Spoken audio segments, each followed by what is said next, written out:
நண்பர்கள் அனைவருக்கும் ஆனந்த நாள் வாழ்த்துக்கள். இந்த நாளும் ஒரு மிகச்சிறந்த உற்சாகமான நாளாகவே நம் அனைவருக்கும் அமையும். Hi five friends.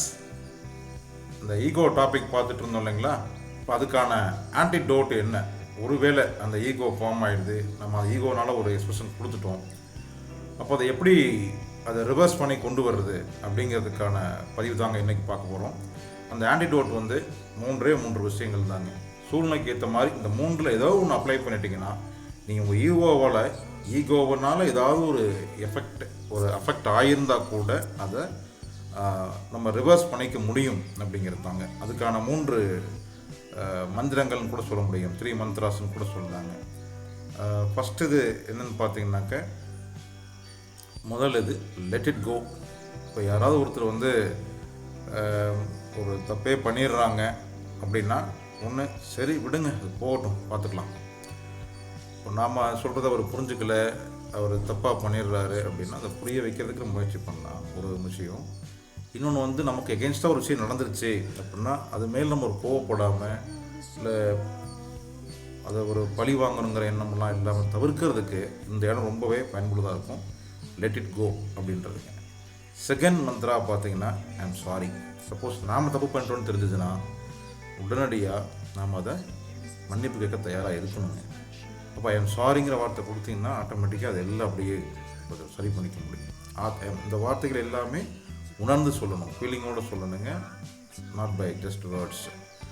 அடுத்து 3வது பார்த்தீங்கன்னாக்க, ஐ லவ் யூ. இப்போ இது எந்த இடத்துல தேவைப்படுது? எங்கே நமக்கான அன்பு குறையிறதுனால ஒரு இடம் குறைஞ்ச மாதிரி இருந்ததுன்னா அந்த இடத்துல we can say I love you. So அப்போ இந்த 3 விஷயங்கள்னால பண்ண முடியுங்க. முதல் விஷயம் பார்த்தீங்கன்னா, மற்றவங்க தப்பு பண்ணிடுறாங்க, தப்பு தான் பண்ணிட்டாங்கன்னு தெரியுது, அந்த இடத்துல சரி பண்ணுறதுக்காக நம்ம சொல்லிடுறோம். அதே டயத்தில் அவங்க மேலே கோபமெல்லாம் படாமல் லெட் இட் கோ அப்படின்னு சொல்லணுங்க. பட் இந்த இடத்துல என்னென்னா, அந்த ஃப்ரீக்குவென்சியை செட் பண்ண வேண்டிய பொறுப்பு நமக்கு இருக்குது. நம்ம லெட் இட் கோன்னு சொல்லி நம்ம விடுறோங்கிறத அவங்கள புரிஞ்சுக்க வைக்கிறேங்க. அதுக்கு சில நேரம் எடுக்கும். நீங்கள் அப்படியே விட்டுறது இல்லை, கண்டுக்காமல் விட்டுறது கிடையாது. நம்ம வந்து அவங்க தவறு பண்ணியிருக்கிறாங்கங்கிறது நம்ம தெரிஞ்சாலும் கூட அவங்கள நம்ம அதை கண்டுக்காமல் விடுறோங்கிற ஃபீலிங்கு கொண்டு நிறுத்தணும். இப்போ அந்த இடத்துல நீங்கள் என்ன பண்ணணும், லெட் இட் கோ அப்படின்னு சொல்லணும்.